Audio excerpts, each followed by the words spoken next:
पाकिस्तान का बलूचिस्तान प्रांत लंबे समय से अशांति का केंद्र बना हुआ है। यहाँ अलगाववादी संगठनों और सुरक्षा बलों के बीच तनाव की स्थिति लगातार बनी रहती है। कई इलाकों में समय समय पर हमले और जवाबी कार्रवाई के खतरे सामने आते रहे हैं। ग्वादर जैसी रणनीतिक बंदरगाह क्षेत्र को लेकर भी सुरक्षा चुनौतियां लगातार बनी रहती है। स्थानीय स्तर पर यह स्थिति विकास और सुरक्षा दोनों के लिए बड़ी चुनौती मानी जाती है। पाकिस्तान के कई क्षेत्रों में सुरक्षा बलों और उग्रवादी समूह के बीच टकराव की घटनाएं समय समय पर सामने आती रही हैं।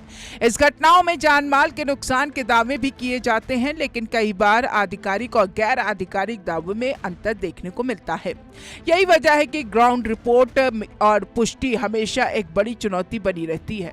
पाकिस्तान की आंतरिक सुरक्षा व्यवस्था पर लंबे समय से सवाल उठते रहे हैं, खासकर उन क्षेत्रों में जहां अलगाववादी गतिविधियां सक्रिय मानी जाती है। सुरक्षा एजेंसियों पर यह दबाव रहता है कि संवेदनशील इलाकों में नियंत्रण बनाए रखे, लेकिन भौगोलिक परिस्थितियां और स्थानीय असंतोष इस चुनौती को और जटिल बना देते हैं।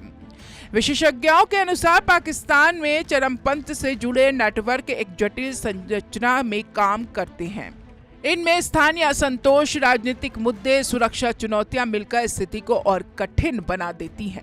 कई बार इन नेटवर्क्स को पूरी तरह समझना और नियंत्रित करना सुरक्षा एजेंसियों के लिए बड़ी परीक्षा बन जाती है। लगातार अस्थिरता और हिंसा की खबरें केवल आंतरिक सुरक्षा तक सीमित नहीं रहती, बल्कि इसका असर पूरे क्षेत्रीय स्थिरता पर भी पड़ता है।